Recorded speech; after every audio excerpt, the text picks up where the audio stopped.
السلام علیکم ورحمۃ اللہ وبرکاتہ۔ دوستو، ربیع الاول کا چاند نظر آ گیا ہے۔ آپ تمام دوستوں کو بہت بہت مبارک ہو،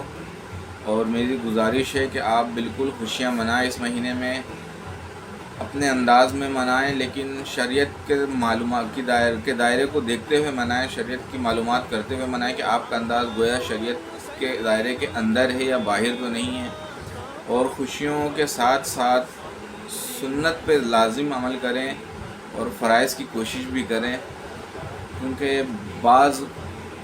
لوگوں کو یہی دیکھا گیا ہے کہ چاند نکلنے کے ساتھ پورے مہینے بے شمار طریقے سے خوشیاں مناتے ہیں، خوشیوں کا اظہار کرتے ہیں، لیکن فرائض سے دور رہتے ہیں یا سنت کی پامالی کرتے ہیں، عمل پیرا نہیں ہوتے سنت پہ۔ تو گزارش یہ ہے کہ آپ بالکل خوشیاں منائیں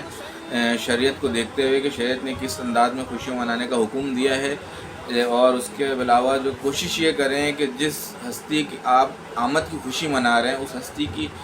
کسی ایک سنت کو نہ نیت کر لیں کہ آج چاند نکلنے کے بعد سے کسی ایک سنت پہ عمل کرنا ہے۔ کوئی بھی ایک سنت ہو، اگر آپ کو پتہ ہو جو آپ عمل نہیں کرتے ہیں، اس پتہ ہونے کے باوجود، تو اس پہ عمل کر لیں، یا پتہ نہیں ہو تو کسی بھی علماء کرام سے پوچھ لیں کہ کچھ مجھے کوئی ایک سنت بتا دیا جب بہت سارے پہ عمل کرنا ہمارے لیے ناممکن والی بات ہوتی ہے، ہم گناہگار لوگ ہیں، پر ایک پہ نیت کر کے تو ہم کر سکتے ہیں۔ تو کوشش یہ کریں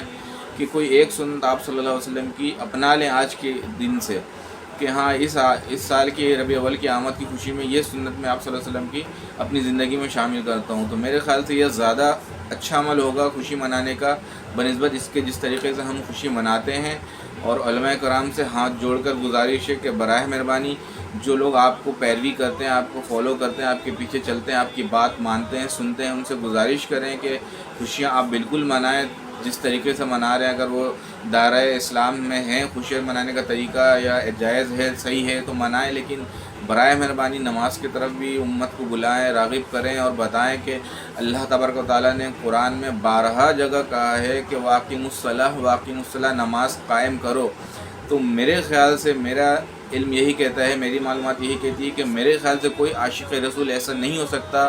جو اللہ کی نافرمانی کر کے، اللہ کی بات نہ مان کے اور کہے کہ میں عاشق رسول ہوں۔ نہ کوئی ایسا ولی اللہ ہو سکتا ہے جو رسول اللہ صلی اللہ علیہ وسلم کی نہ بات مانے، نہ فرمانی کرے اور بولے میں ولی اللہ ہوں۔ یہ دونوں چیزیں نہیں ہو سکتی ایک دوسرے کے مقابلے میں اگینسٹ جا کر، تو دونوں چیزیں ہونی لازمی ہیں میرے خیال سے۔ تو براہ مہربانی علماء کرام سے بھی گزارش ہے کہ لوگوں کی رہنمائی فرمائیں، لوگوں کو نماز کی طرف راغب کریں، اور لوگوں سے گزارش ہے کہ براہ مہربانی آپ بالکل اچھے طریقے سے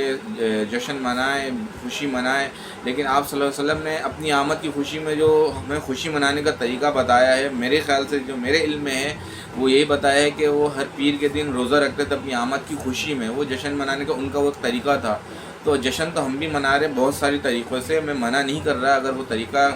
جائز ہے، اسلام کے دائرے سے باہر نہیں ہے تو منا سکتے ہیں، لیکن آپ صلی اللہ علیہ وسلم نے ہمیں جو میسیج دیا ہے کہ اپنی آمد کی خوشی میں انہوں نے روزہ رکھا، اور وہ ہر پیر کو رکھتے تھے روزہ، اور ہم سال میں ایک دن جب ان کی آمد کی خوشی مناتے ہیں اس میں ہی ہم روزہ نہیں رکھتے ہیں۔ تو گویا پتہ یہ چلا کہ ہم ان کی آمد کی خوشی تو منا رہے ہیں، پر ان کے انداز سے نہیں منا رہے، ان کی سوچ کے مطابق نہیں منا رہے، ہم اپنے نفس کے مطابق منا رہے ہیں۔ ہمارا نفس جس چیز میں خوش ہو رہا ہے، ہمیں حمایت کر رہا ہے، سپورٹ کر رہا ہے، ہم اس طریقے سے منا رہے ہیں۔ اگر غلط نہیں ہے تو میں اس سے غلط نہیں کہہ رہا ہوں، اگر دائرہ اسلام کے خلاف باہر نہیں جا رہا ہے تو شریعت کے دائرے کے خلاف نہیں جا رہا ہے تو اسے غلط نہیں کہہ رہا، لیکن کوشش کریں آپ صلی اللہ علیہ وسلم نے جس طریقے سے بتایا ہے، سنت طریقے سے روزہ رکھ کے انہوں نے اپنی خوشی منائی آمد کی، تو کوشش ہم بھی کریں کہ ہم بھی کم سے کم اس دن تو روزہ رکھیں۔ اگر میری بات کسی کو ناگوار گزرے تو معافی چاہتا ہوں، اگر میری بات اچھی لگے تو اسے زیادہ سے زیادہ آگے شیئر کریں۔ اللہ حافظ۔